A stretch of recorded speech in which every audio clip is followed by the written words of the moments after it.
नमस्कार, बहुत बहुत स्वागत है आपका ब्रेकिंग विद एजेंडा में। मैं आपके साथ पूजा राठौर शर्मा। तो 2024 लोकसभा चुनाव में इंडिया गठबंधन के लिए यूपी इस वक्त एक बड़ा सवाल बन चुका है। बीजेपी और इंडिया अलायंस से समाजवादी पार्टी ने उत्तर प्रदेश की सभी 80 सीटें जीतने का ऐलान कर दिया है, लेकिन विपक्षी गठबंधन में यूपी से सीट शेयरिंग को लेकर समाजवादी पार्टी और कांग्रेस के बीच सीटों को लेकर पेच लगातार फंसता नजर आ रहा है।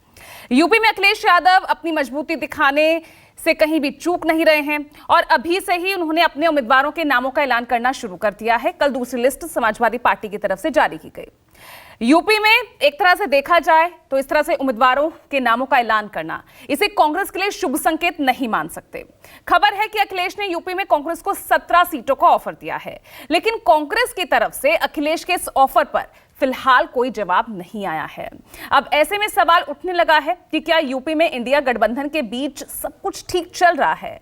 आखिर क्यों राहुल और अखिलेश में सीट शेयरिंग को लेकर बात आगे बढ़ नहीं पा रही है? तो ये तो बात हुई यूपी की। इसी तरह जो मसला है वो दिल्ली में फंसा हुआ है आम आदमी पार्टी और कांग्रेस के बीच। अब तक तो पंजाब में सभी 13 सीटों पर लड़ने की बात आम आदमी पार्टी कह रही थी, तो अब दिल्ली के लिए भी सिर्फ एक सीट देती नजर आ रही है। संदीप पाठक, उनका बयान सामने आया था इसी को लेकर, सीट शेयरिंग को लेकर, और उन्होंने ये भी कहा कि अगर जल्द ही इस पर भी जवाब नहीं आता तो इन जो 6 सीटें हैं जिस पर आम आदमी पार्टी लड़ने की सोच रही है दिल्ली में, उस पर उम्मीदवारों के नामों का ऐलान भी कर दिया जाएगा। तो यहां पेच फंसा। अब वैसा ही एक और पेच फंसा हुआ है महाराष्ट्र में।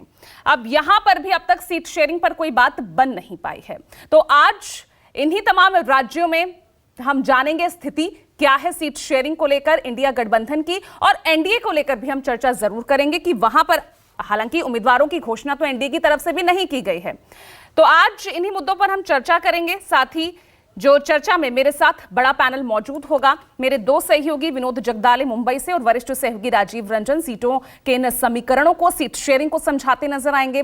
और मेरे साथ राजनीतिक मेहमान भी जुड़ गए हैं। तारुफ में करवा देती हूं, एसएन सेन साहब हमारे साथ बीजेपी से जुड़ गए हैं, दीपक झा हैं कांग्रेस से हमारे साथ बने हुए हैं, आनंद दुबे शिवसेना उद्धव ठाकरे गुट, फराज किदवई साहब समाजवादी पार्टी से हमारे साथ जुड़ गए हैं, अतहर जैदी साहब आम आदमी पार्टी से जुड़ गए हैं। और अब मैं सबसे पहले रुख करूंगी अपने सहयोगियों का।